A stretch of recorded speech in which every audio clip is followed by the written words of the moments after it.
Et il passe à l'hypothécaire. Donc ça dépend combien de salariés vont être licenciés et combien d'indemnités de licenciement on va avoir un privilège qui va passer avant l'hypothécaire. Donc vous êtes obligé d'avoir votre étude contrefactuelle et imaginer qu'est-ce qui va se passer au cas de liquidation judiciaire avec vos créances hypothécaires. Combien va-t-il toucher? C'est impossible à définir. Donc, le système ne marche pas. Si vous regardez ce qui se passe en droit allemand, on va regarder le côté plus loin, en droit allemand, vous n'avez pas de privilège. Dans la procédure collective, vous n'avez aucun créancier privilégié, ni le fisc, ni les sécurités sociales, ni les salariés, tout le monde qui aura affaire. Sauf les créanciers qui ont des garanties réelles. Donc la Grundschuld ou des gages en droit allemand, et puis vous avez les créanciers subordonnés qui sont actionnaires.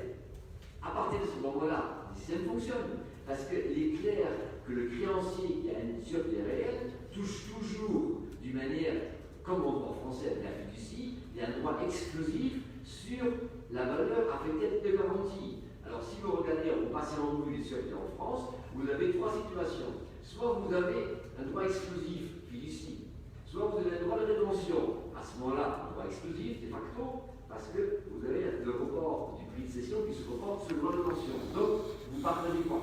Et puis, vous avez les autres créanciers classiques qui n'ont pas de droit de rétention ni réel ni fictif, et ceux-là vont être primés par les privilèges.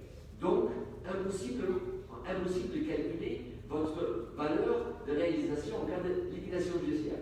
Donc, le système ne fonctionnera pas. Conséquence de ça, il faut réformer le droit des sûretés en matière de procédure collective. On ne peut pas faire autrement. Deuxième exemple, les classes des créanciers, quels sont les critères pour les constituer? Je vous ai expliqué que le comité de créanciers, on va mélanger les créanciers en fonction de la qualité de la personne. Donc, l'établissement de crédit, les obligataires, les fournisseurs, et dans les établissements de crédit, on met également l'actionnaire ou les personnes morales qui prêtent de l'argent. Bon, tout ce beau monde se trouve dans chacun des comités, indépendamment de la qualité de la créance. Le nouveau système qui est en place fonctionne avec des rangs. Donc ça veut dire qu'en droit français, chaque fois que vous avez un rang différent, il faut traiter les gens d'une manière différente et créer une classe à part. Ça veut dire que vous avez une classe AGS, une classe AGS super privilégiée, une classe AGS créancier privilégié simple. Vous allez avoir une hypothécaire qui va être hypothécaire pour la partie qui est couverte par la valeur de l'hypothèque et pour la partie qui n'est pas couverte par la hypothèque qui va être qui vous regarde faire. Vous allez avoir la sécurité sociale, le fisc, la TVA, etc. Tous les différents privilèges, chacun va avoir droit à une classe à part, unipersonnelle. Donc vous pouvez avoir en droit français une multitude de classes des créanciers. Je ne parle pas des privilèges humains, etc. Donc vous allez avoir peut-être une vingtaine de privilèges. Chaque privilégié a un rang différent avec nécessité d'avoir une classe à part. Et puis après, vous avez les votre affaire, et puis vous avez des créanciers avec des sûretés spéciales, fiducie, etc. Tout ce qu'on monde se retrouve à ce moment-là, chacun dans une classe à part. Alors, une fois que vous avez, après dans 15 classes, comment on va faire le plan? Eh bien, vous êtes obligé d'avoir la majorité des classes. Donc, ça veut dire que sur 15 classes, vous avez minimum 8 qui votent pour le plan et 7 qui votent contre. À partir de ce moment-là, vous pouvez avoir votre plan. Résultat des courses, ça aboutit à une surreprésentation des privilégiés. Parce que si vous avez des privilégiés, le fisc, il va avoir 3 classes, parce qu'il y a 3 impôts différents, avec 3 rangs différents, la sécurité sociale, le Numani, l'AGS a 2 classes. Ça veut dire que déjà, rien que ces financiers que vous trouvez chaque fois dans chaque restructuration, vous avez au minimum 5 classes qui sont purement privilégiées, qui ne représentent absolument pas l'ordonnement de la société. Vous comprenez? Donc, c'est un système intenable. C'est pas possible. À partir de ce moment-là, qu'est-ce qui va se passer si vous n'avez pas la majorité? Et bien à ce moment-là, le système prévoit qu'à ce moment-là, il faut une seule classe. Il suffit pour permettre l'adoption du plan. Une seule classe. Et cette classe doit une demande. Ça veut dire qu'il faut établir qu'en valeur liquide, en valeur going concern de la valorisation de la boîte, ces créanciers-là touchent encore de l'argent en cas de liquidation judiciaire. De nouveau avec un examen contrefactuel. Bonjour, vous comprenez? C'est impossible. Donc, une fois que vous avez votre classe pivot qui doit être dans vos classes, à ce moment-là, vous pouvez avoir le plan qui va être arrêté uniquement par une seule classe. Et donc, vous avez après l'absolu priority rule. Alors, c'est quoi? Ça, c'est le fil rouge de votre restructuration à l'avenir.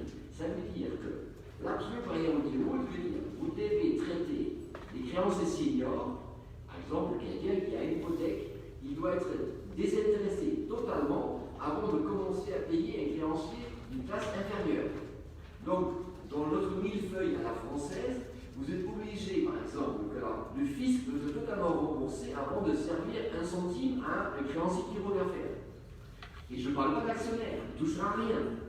Donc, tout ça pour vous dire, l'absolu priority rule veut dire que vous ne pouvez pas envisager un intéressement d'un créancier dans une classe inférieure si vous n'avez pas remboursé totalement la classe supérieure. Avec les millefeuilles de la française, c'est un système impossible. Donc, la directive va être transposée avec des modifications, avec une sorte de relative absolute priority rule pour avoir un peu avec un peu de souplesse. Mais il ne reste pas moins des systèmes tels que, avec une habilitation et cohabitation entre les droits des sûretés actuels avec la future droit d'insolvabilité, cette cohabitation est une cohabitation impossible à vivre. Impossible à vivre. Ça ne fonctionnera pas. C'est impossible. Donc, le législateur, qui à mon avis n'a strictement rien vu, prévoit dans le pacte, on va introduire des classes de créanciers dans le cadre de la 32 directive. On n'a pas le choix, de toute façon, il faut le faire. Et ils ont pas mesuré l'impact sur les droits des sûretés. Et donc, dans un monde idéal, il faut faire table rasa et puis prendre ce qu'on a fait dans la Révolution, abroger les privilèges. Et faire comme en Allemagne, un pays protestant qui n'a pas de révolution, mais plus de privilèges. Mais le problème en France, c'est que vous avez un principe d'égalité, mais chacun doit garder ses privilèges quand même. Et donc, c'est très difficile de faire perdre les privilèges du voisin. Le problème n'est pas ses propres privilèges. Alors, il suffit de regarder la réforme des retraites pour savoir que vous avez des alliances entre les avocats, les stewards et les pilotes qui défilent contre la retraite. Vous comprenez? Et donc, c'est la même chose en matière de sûreté, puisque vous allez avoir l'AGS, vous allez avoir les personnes qui aujourd'hui ont un privilège parce qu'ils ont droit de rétention, ou ils ont une fiducie, ils ont un droit exclusif, ils ne veulent pas le lâcher. Voilà. Et donc ça va être au mérite comme combat. Et les gens n'ont pas mesuré ça. Alors, et puis parce qu'après je réponds à ta question, liquidation judiciaire, la dernière partie de notre millefeuille, qu'est-ce qui va se passer? Eh bien, là encore, c'est un peu bordélique en France. Parce que, comme je vous ai dit, vous avez plusieurs régimes qui n'ont pas de cohérence entre elles. Vous avez le régime, la fiducie sûreté, là, pas de problème, il va vendre son actif, il va devenir non propriétaire, ou il va le vendre comme il veut, il se paye. Ok, pas de problème. Droit de rétention. Donc vous avez les créanciers classiques qui ont un droit de rétention. Pour eux, pas de problème d'éducation judiciaire, mais ils peuvent passer éventuellement, ils ne peuvent pas réaliser eux-mêmes, donc c'est le liquidateur qui réalise. S'il ne fait pas ça, il peut réaliser, etc. Après, vous êtes plus judiciaire. Alors, un banquier ne peut pas collectionner des biens meubles ou immeubles. Il n'y a aucun intérêt à faire l'exécution judiciaire. Elle est interdite par la jurisprudence en matière immobilière, ce qui est déjà en soi quelque chose qu'on ne comprend pas. Dans le rapport Criminalibis, on a suggéré de permettre l'attribution judiciaire pour les biens immeubles en matière d'éducation judiciaire, mais vous allez avoir l'AGS, parce que aujourd'hui l'AGS prime l'hypothécaire, l'AGS refinance un tiers du financement de l'AGS repose sur le recours comme super privilégié et privilégié dans les procédures collectives. Donc il prime aujourd'hui l'hypothécaire. Dites à l'AGS demain qu'il passe après l'hypothécaire. C'est pas possible, vous comprenez? Parce qu'en France, on sert 70 000 euros pour les créanciers privilégiés et les salariés, alors qu'en Allemagne, il y a 3 mois de salaire. Et c'est tout, vous comprenez? Et donc, le système français est 10 fois plus important tout ça est payé par qui? C'est payé par les banquiers qui ont une hypothèque.